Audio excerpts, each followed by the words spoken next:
भी जाकर के उनका बहुत सम्मान करते, अपने सिंहासन पर बिठाते। क्यों? इस कथा से ये शिक्षा है कि भगवान भी ब्राह्मणों का सम्मान करते हैं। प्रेम से कहिए जय श्री राधे। भगवान मित्र बाद में कहते, लेकिन रानियों से कहते कि देवी ये मेरा मित्र नहीं, सबसे पहले तो ब्रह्मज्ञानी ब्राह्मण हमारे द्वार तक आया है, इसलिए सबसे पहले हम इसका पूजन करें। ये ऐसे ब्राह्मण हैं जो बड़े संतोषी हैं, बड़े परम भक्त हैं, इसलिए ब्राह्मण हमारे घर आए अर्थात स्वयं देवता हमारे घर आए हैं। तो भगवान अपने हाथों से सुदामा जी के चरण धोते हैं और बड़ी सुंदर हमारे कवियों ने लिखा है, देख सुदामा की दीन दशा करुणा करके करुणा निधि होए। देख सुदामा की दीन दशा करुणा करके करुणा निधि होए। ओ देख सुदामा की दीन दशा करुणा करके करुणा निधि होए। देख सुदामा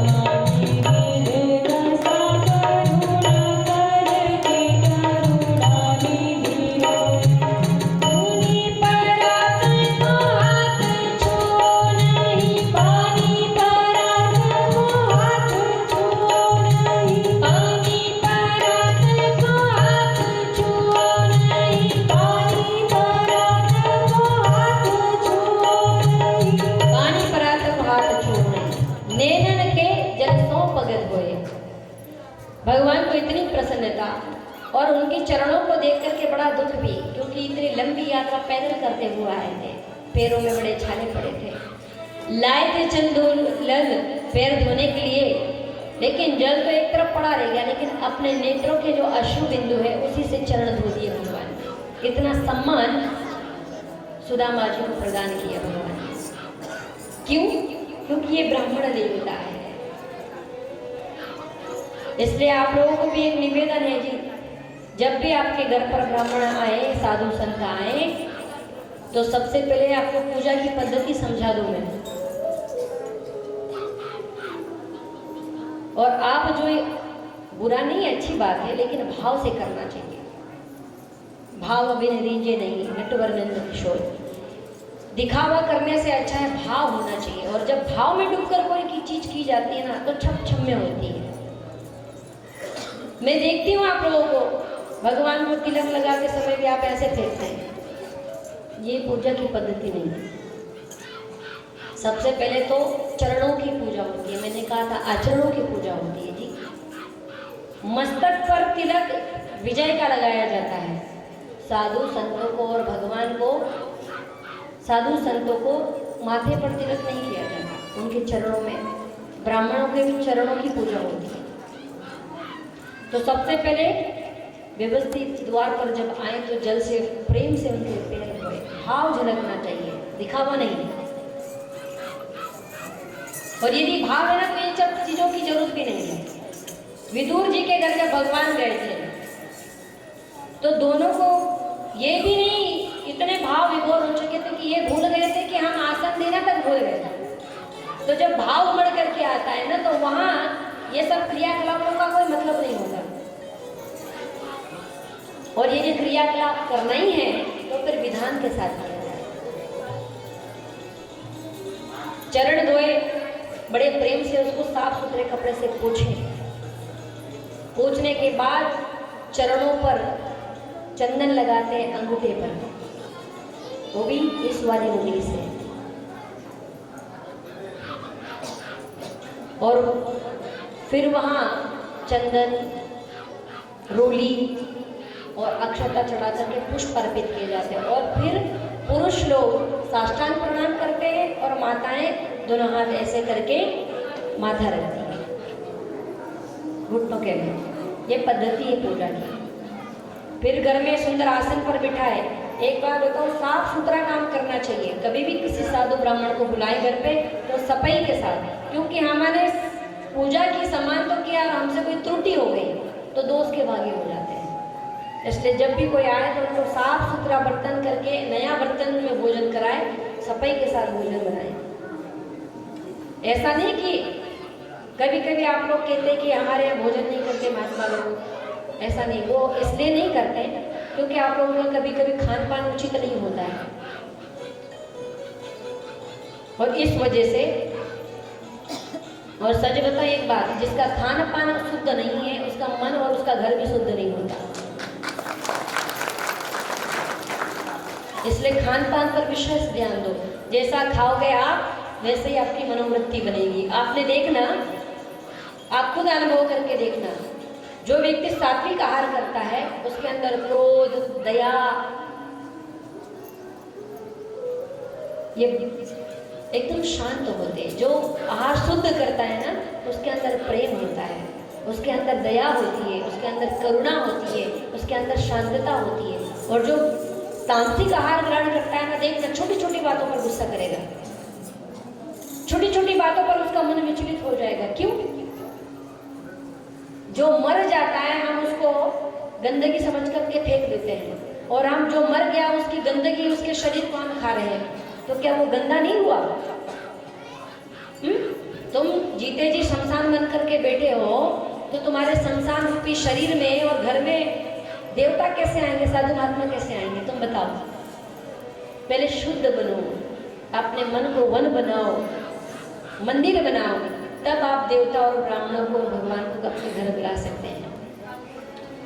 इसलिए आहार शुद्धो सत्व शुद्धि, सत्व शुद्धि ध्रुव स्मृति, ध्यान रखिए आप लोग। तो ये सुंदर कुछ पद्धतियां शास्त्रों ने कही है, उसका पालन करें, आनंद के साथ रहें। इधर भगवान के परिवार में लंबा चौड़ा परिवार था भगवान का। अब बीच में बहुत लंबी कथा है। सुदामा जी के वो थोड़े से चावल लाए थे। कहने का मतलब भगवान को देने की बात नहीं है, वह भाव की बात होती है। 3 मुट्ठी चावल खाए, एक ही मुट्ठी खाई भगवान ने, और 1 मुट्ठी चावल में सुदामा जी को तीनों लोगों का ऐश्वर्य प्रदान कर दिया भगवान ने। थोड़े में से थोड़ा भी हम परमात्मा के लिए करते हैं ना, यदि हम रोज के 500 रुपये कमाते हैं और उसमें से यदि 100 रुपये भी हम धर्म के कार्य में लगाते हैं, अच्छे कार्य में लगाते हैं, तो भगवान हमको 100 रुपये के ही 1000 हमें वापस लौटा देता है। इसलिए धर्म कार्य में देने में कंजूसी ना करें। जब भी ऐसे कुछ अच्छे कार्य हो तो उसमें दिल खोल कर के दान किया करो, क्योंकि दोगे तभी तो भरेगा। भरा ही पड़े रहेगा तो सड़ जाएगा। गड्ढे में जब पानी रहता है तो सड़ना शुरू हो जाता है, लेकिन नदी का पानी कभी सड़ता नहीं, पवित्र रहता है। इसीलिए हमेशा देते रहो, पुनः भरता रहेगा, देते रहो, पुनः भरता रहेगा। और रख रख के रखोगे तो ऐसे ही मर जाओगे, कुछ मिलेगा नहीं। भागवत में एक कथा आती है, किसकी? आपको टाइम मिले तो आप पढ़ लेना कभी भागवत को। तितिक्षु ब्राह्मण की कथा आती है भागवत में, एकादश स्कंद में। और पता है कि तितिक्षु ब्राह्मण उज्जैन के थे। अब इनकी वृत्ति कैसे थी? संग्रह करना ना, घर में बच्चों को उसको खर्चा करने देना, बीवी को खर्चा करने देना, अच्छे कामों में कभी लगाता। घर वाले भी उससे परेशान, बुढ़ा मर जाएगा इकट्ठा कर करके, ना खुद खा रहा है ना हमको खाने दे रहा है। ऐसे ही होता है ना। तो ऐसे ही करके जो है वो एक दिन उसके परिवार वाले नाराज हो गए, तो सब छोड़ छोड़ के भाग गए। शॉर्टकट में सुना रहे हम। अब जो अकेला ही बचा धन का मालिक, तो फिर चोरों ने हमला कर दिया। चोर लूट करके ले गए, बचा कुचा उसके घर में। एक दिन आग लग गई तो सब जलकर भस्म हो गया। बेचारा मुंह लटका रह गया, बड़ा अंदर कल्पा, हे भगवान मैं कितना बड़ा पापी हूँ। उसके अंदर विवेक जागा, न मैंने अपने परिवार को खुश रहने दिया, न खुद खुश रहा, और जो कमाया था वो भी चोर खा गए। न खुद खुश रहा, न किसी को होने दिया, न उससे धर्म कार्य किया। फिर उसने संकल्प लिया कि आज के बाद मैं शयन करना सीखूंगा। तो इसलिए तितिक्षु ब्राह्मण की कथा ऐसा कहा गया। तितिक्षा मतलब सहनशील, सहनशीलता। वो सन्यास उसने ले लिया। सन्यास लिया तो लोग उसको बहुत उल्टा सीधा बोले, गालियां दे, कोई मारे भी, कोई पीटे भी, पर उसने सहन कर लिया कि जो पाप मैंने किया है, इस पाप को सहन करके ही काटा जा सकता है। और अंत में ऐसी कथा आती है, सुखदेव जी कहते हैं कि अंत में वो परम गति को प्राप्त कर लेता है। इस कथा का यही तात्पर्य कि जो मिला है ना वो हम मिल बांट के खाएं, धर्म कार्य में लगाएं, क्योंकि संत भी गृहस्थ के जिम्मेदारी में बहुत सारे लोग हैं। गृहस्थ की जिम्मेदारी साधु भी है, गृहस्थ की जिम्मेदारी ब्राह्मण भी है, गृहस्थ की जिम्मेदारी ब्रह्मचर्य आश्रम भी है, गृहस्थ की जिम्मेदारी पेड़ पौधे पशु पक्षी ये सब आपके लिए है और इनकी जिम्मेदारी आपके कंधे पर है। इसलिए आप यदि अपनी जिम्मेदारी से मुंह करोगे तो एक दिन आपको पछताना पड़ेगा। इसलिए अपनी जिम्मेदारी का पूर्ण रूप से आप पालन करें। इसलिए कहते हैं कि गृहस्थ जीवन सबसे सर्वोत्तम है, संन्यास से भी बढ़कर गृहस्थ आश्रम है। क्यों? क्योंकि इन सबके लिए ही ये आश्रम बनाया गया है और ये सब आपके लिए ही है। ये सारे जगत आप जो देख रहे हैं ना, ये सब सुंदरता जगत की, ये साधु संत आपको प्रेम देने के लिए है, ये ब्रह्मचर्य आश्रम आपको शिक्षा देने के लिए है, ये सब कुछ आपके लिए। इसका संवर्धन करें, इसको बढ़ावा देना आप लोगों का धर्म है। आगे सुंदर कथा आती है, महाभारत युद्ध होता है, पृथ्वी का आधा भाग भगवान नष्ट कर देते। जो बड़े बड़े राक्षस थे, शिशुपाल, दंतवक्र, पौंड्रक, जरासंध, इन सब का भगवान ने वध किया। भगवान का बहुत लंबा चौड़ा परिवार था, लेकिन एक दिन उनकी बुद्धि खराब हो गई, क्योंकि हम